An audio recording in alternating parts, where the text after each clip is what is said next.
விசிக நிலைப்பாடு என்ன? ஸ்டாலினை சந்தித்த பின் திருமாவளவன் பதில். விசிகவிடம் தவக ஆதரவு கேட்டுள்ள நிலையில் திமுக தலைவர் ஸ்டாலினை திருமாவளவன் சந்தித்து பேசினார். இந்த சந்திப்பிற்கு பின் விசிகவின் நிலைப்பாடு குறித்து திருமாவளவன் விளக்கமளித்துள்ளார். தவக தலைவர் விஜய் தமிழக ஆளுநர் அர்லேகரை சந்தித்து ஆட்சியமைக்க உரிமை கோரிய நிலையில் பெரும்பான்மையை நிரூபிக்க ஆளுநர் அழைப்பு விடுக்காததால் பதவியேற்பு தள்ளி போகிறது. விஜயின் கடிதத்தை ஏற்று ஆட்சி அமைக்க ஆளுநர் அழைப்பு விடுப்பார் என எதிர்பார்க்கப்பட்டது.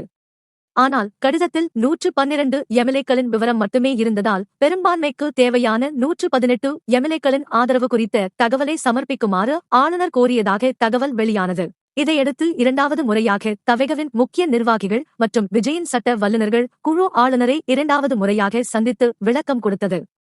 இருப்பினும் பெரும்பான்மையை நிரூபிக்க ஆளுநர் அழைக்காததால் விஜயின் பதவியேற்பு இன்று நடைபெறும் என எதிர்பார்க்கப்பட்ட நிலையில் தள்ளிப்போகிறது.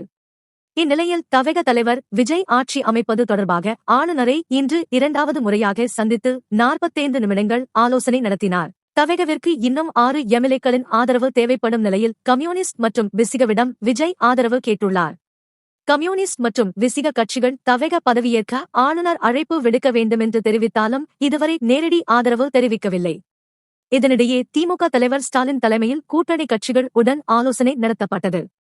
இந்த ஆலோசனைக் கூட்டத்தில் திருமாவளவன் மற்றும் கம்யூனிஸ்ட் கட்சியினர் பங்கேற்றனர்.